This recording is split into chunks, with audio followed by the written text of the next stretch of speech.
Hi friends, ഞാനിന്നിവിടെ പഴുത്ത മാങ്ങയും തൈരും ഉണ്ടെങ്കിൽ നമുക്ക് എളുപ്പത്തിൽ നല്ല ടേസ്റ്റി ആയിട്ട് ചെയ്തെടുക്കാൻ പറ്റുന്ന ഒരു കറിയാണ് റെഡിയാക്കാൻ പോകുന്നത്. അപ്പോൾ അതെങ്ങനെയാണെന്ന് നോക്കാം.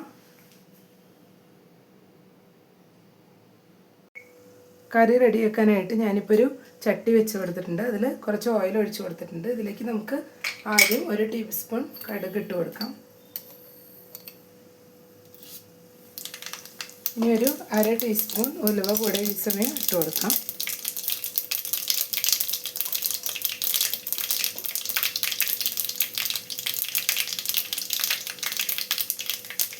ഇതെല്ലാം നന്നായി പൊട്ടി വന്നിട്ടുണ്ട്.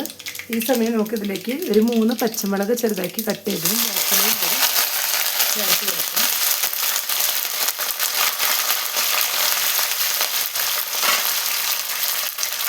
ഇനി നമുക്ക് ഒരു സവാള ചെറുതായി ചോപ്പ് ചെയ്ത് വെച്ചതാണ്, അതും കൂടി ചേർത്ത് ഇളക്കി കൊടുക്കണം.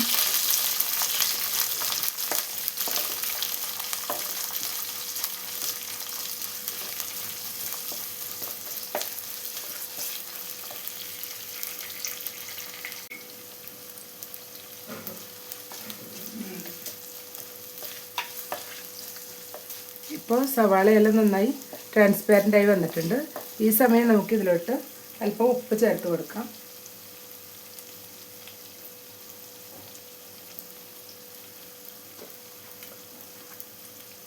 ഒരു 1/2 ടീസ്പൂൺ മഞ്ഞൾപ്പൊടി ഇട്ട് കൊടുക്കാം. ഒരു 1/4 ടീസ്പൂൺ മുളക് പൊടി കൂടെ ചേർത്ത് കൊടുക്കുന്നുണ്ട്. ഇതെല്ലാം കൂടെ ഒന്ന് മിക്സ് ചെയ്തെടുക്കണം.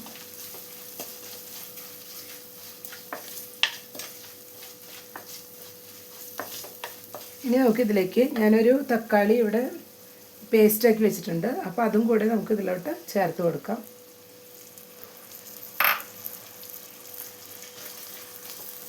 ഇനി ഇതെല്ലാം നന്നായി മിക്സ് ചെയ്ത് ഇതിൻ്റെ എല്ലാ റോസ്മെല്ലൊന്ന് മാറി വരുന്നവരെ ഒന്ന് ഇളക്കി കൊടുക്കണം.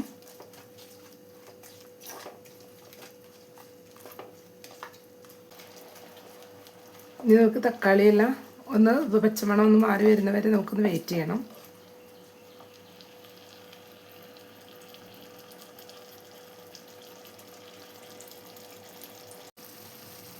ഇപ്പോൾ നമ്മുടെ തക്കാളി എല്ലാം കൂടെ നന്നായി വെന്ത് വന്നിട്ടുണ്ട്.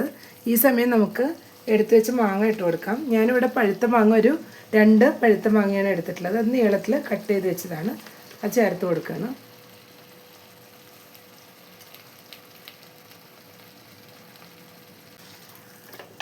ജസ്റ്റ് എല്ലാം കൂടെ ഒന്ന് ഇളക്കി കൊടുക്കണം.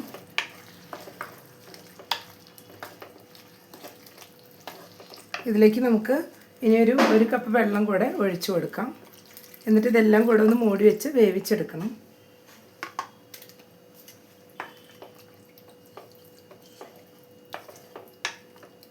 നമുക്കിത് വേവിക്കാനായിട്ടൊന്ന് മൂടി വെച്ച് കൊടുക്കാം.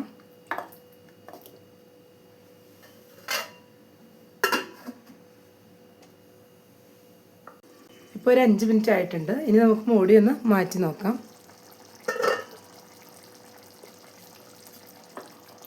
ഇപ്പോൾ നമ്മുടെ മാങ്ങയെല്ലാം നന്നായി വെന്ത് വന്നിട്ടുണ്ട്. ഇനി ഈ സമയം നമുക്ക് ഫ്ലെയിം ഒന്ന് ഓഫ് ചെയ്ത് കൊടുക്കണം. എന്നിട്ടൊരു 2 മിനിറ്റ് ഒന്ന് വെയിറ്റ് ചെയ്തിട്ട് ഇതിപ്പോൾ നല്ല തിളച്ചിട്ടാണ് ഇരിക്കുന്നത്. അപ്പോൾ ഇതിലിപ്പോൾ തൈര് ഒഴിച്ചു കൊടുത്തത് പിരിഞ്ഞു പോകും. അതുകൊണ്ട് 2 മിനിറ്റ് ഓഫ് ചെയ്ത് വെച്ച് നമുക്ക് തൈരും കൂടെ ഒന്ന് ഒഴിച്ചു കൊടുക്കണം.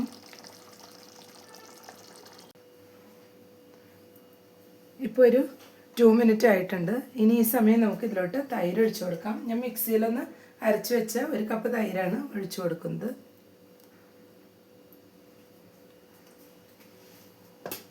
ഇത്രയേ ഉള്ളൂ. ഇതെല്ലാം റെഡി ആയിട്ടുണ്ട്. ഇനി ഇതെല്ലാം കൂടെ മിക്സ് ചെയ്തിട്ട് നമുക്കൊന്ന് സെർവിങ് ബൗളിലോട്ട് മാറ്റാം. ഞാനിപ്പോൾ കറിയെല്ലാം സെർവിങ് ബൗളിലോട്ട് മാറ്റിയിട്ടുണ്ട്. നല്ല ടേസ്റ്റി ആയിട്ടുള്ള കറിയാണ്. അപ്പോൾ എല്ലാവരും ഒന്ന് ട്രൈ ചെയ്ത് നോക്കണം. ഇഷ്ടപ്പെട്ടെങ്കിൽ ലൈക്ക് ചെയ്യുക, ഷെയർ ചെയ്യുക, സബ്സ്ക്രൈബ് ചെയ്യുക. Thank you.